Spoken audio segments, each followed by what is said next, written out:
Hi, everybody in math class.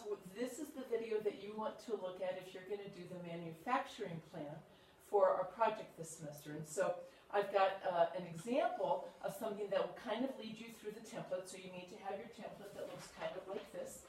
And we're going to look at one example where Tucker Supplesio designed a battery holder for an airsoft gun. And so this is what we would want to do. So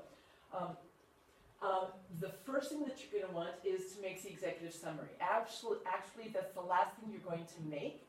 It appears first because it's the big overview of what you do and how you did it. The key elements of the research are some of the things that you're going to be, what are the things that you really thought about and why did you want to do this plan to begin with.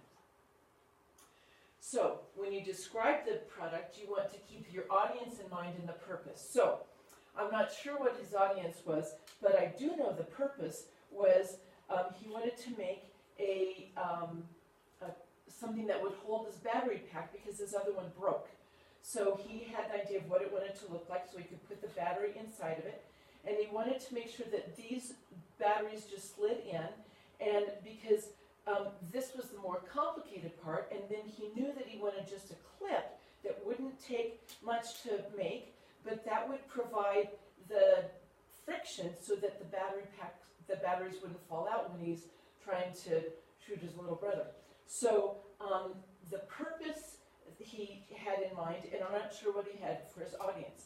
So what you're going to want to do is include as many of these as possible, but you may not have to include all of them.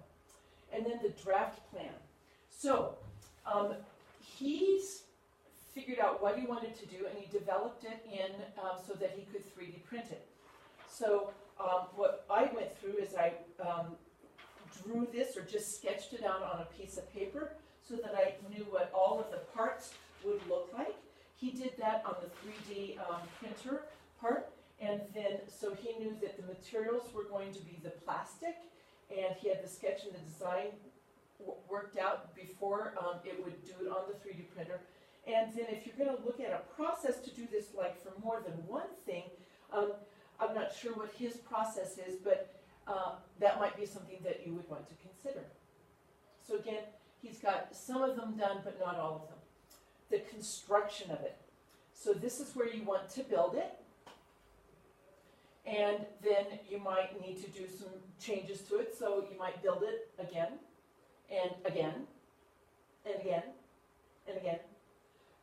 The idea here is leave yourself plenty of time to make sure that you get the product the way that you want for this class. Okay? And it's a really good example of persistence. If the first time you make it and it doesn't work, or you have to glue things together, then you have time to do it a second time. All right, and then you're going to choose one of the two of these things. If you've actually made something physical, you're going to note the geometry that's in it.